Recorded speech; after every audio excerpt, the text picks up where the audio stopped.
For 241,200 years, they followed the same pattern. 8 kings, 5 cities. Then the waters came and everything reset. The Sumerians carved this truth into stone nearly 4,000 years ago. Civilization rises. It grows loud, and then it is erased, again and again and again. The ancient tablets describe at least 7 iterations of humanity before us. But something is different now. For the first time in recorded memory, the pattern has broken. In the summer of 1923, a remarkable artifact arrived at the Ashmolean Museum in Oxford, England. It was a 4-sided clay prism, 8 inches tall, covered in tiny wedge-shaped marks. Archaeologists called it the Weld-Blundell prism. And when scholars finally translated its ancient Sumerian text, what they found changed everything we thought we knew about human history. The prism contained a list of kings who ruled before the Great Flood. 8 rulers across 5 cities, beginning with Eridu, the oldest city in the world, located in what is now southern Iraq. According to the inscription, the first king, Alulium, ruled for 28,800 years.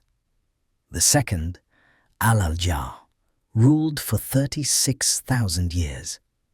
The numbers seemed impossible, yet the Sumerians recorded them with the same precision they used for trade records and legal documents. In 1939, a Danish scholar named Thorkild Jacobsen assembled fragments from over 20 different tablets found across Mesopotamia. What emerged was consistent. The same 8 kings, the same 5 cities, the same impossible reign lengths, and the same ending. A single phrase repeated across every version. Then the flood swept over. After the flood, something changed. The kings who came after lived far shorter reigns, hundreds of years instead of tens of thousands, as if some vital force had been withdrawn from humanity, as if a clock had been reset. But the Sumerians were not alone in recording this pattern. Travel east from Mesopotamia, across the mountains of Persia, into the ancient lands of India.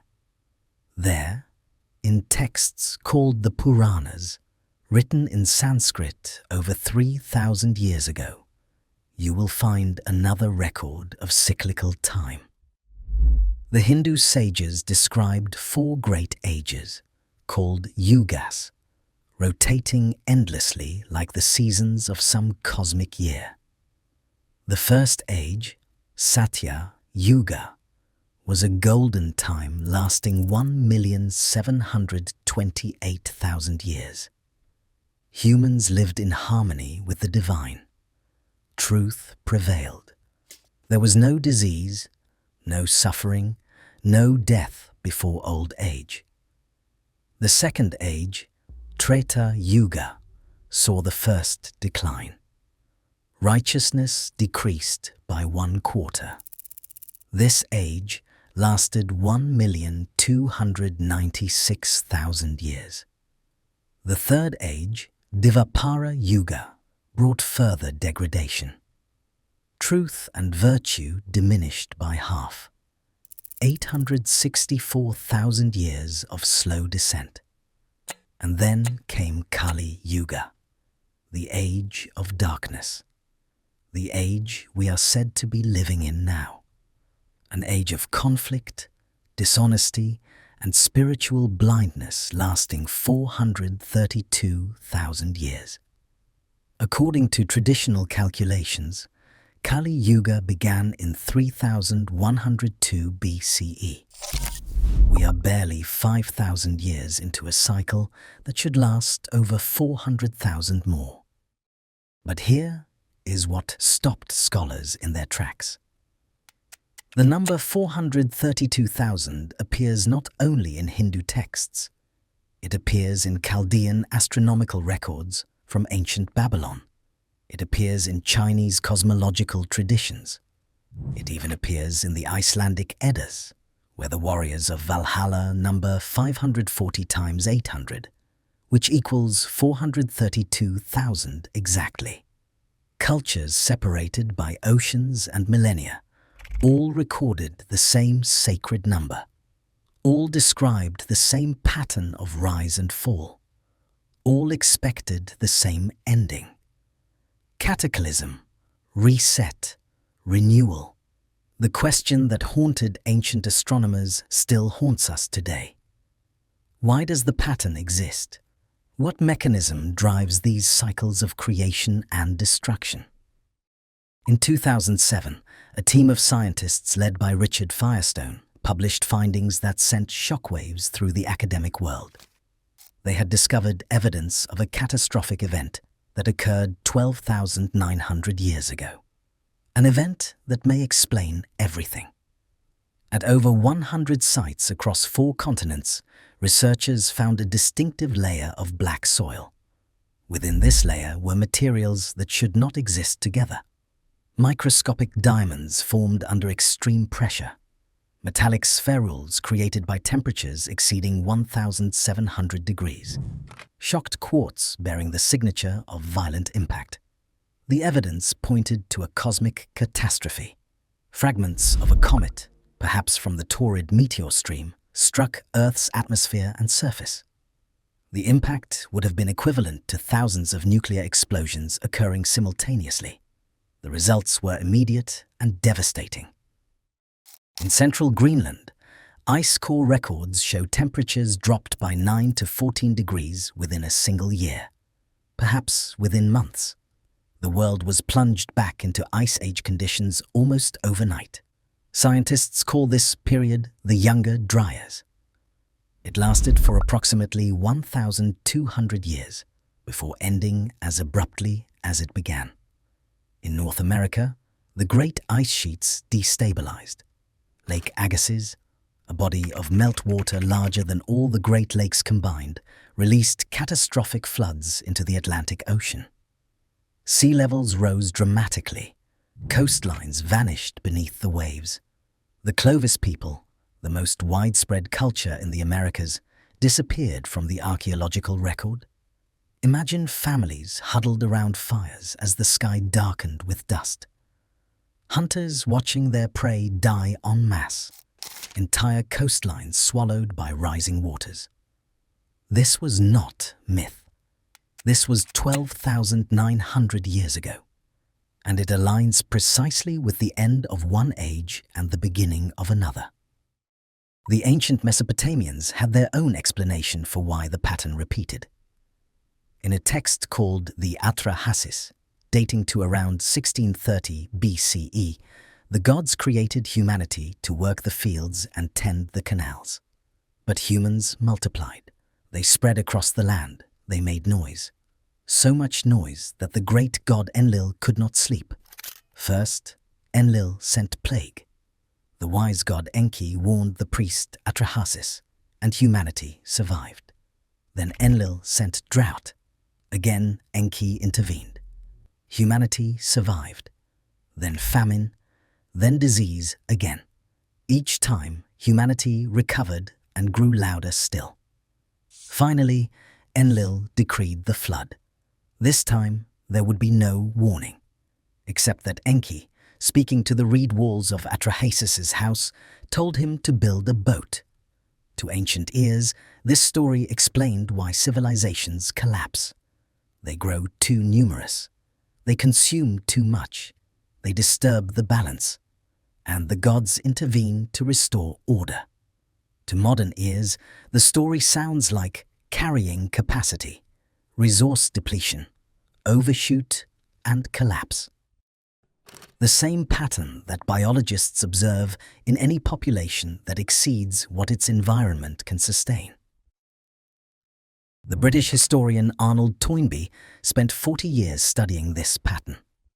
His 12-volume work, A Study of History, examined 21 civilizations from ancient Sumer to modern Europe. Every single one followed the same trajectory: genesis, growth, breakdown, disintegration. The average lifespan of a major civilization, according to Toynbee, was approximately 1,000 years. His German predecessor, Oswald Spengler, reached similar conclusions in The Decline of the West, published in 1918. Each culture, Spengler wrote, has its own soul. It is born, it grows, it reaches its peak, and then it dies. Like a flower, like a single human life. This was the pattern: inescapable, universal, eternal, until now. For most of human history, the global population remained remarkably stable. For 200,000 years, humanity numbered in the millions. At the dawn of agriculture, around 10,000 BCE, perhaps 5 to 10 million people walked the earth. That is roughly the population of London today. By the year 1800, we had finally reached 1 billion. It took all of human history to reach that number. By 1930, 2 billion. The second billion took only 130 years. By 1975, 4 billion. The next 2 billion took just 45 years. Today, over 8 billion human beings share this planet. The time between adding each billion has compressed from centuries to decades.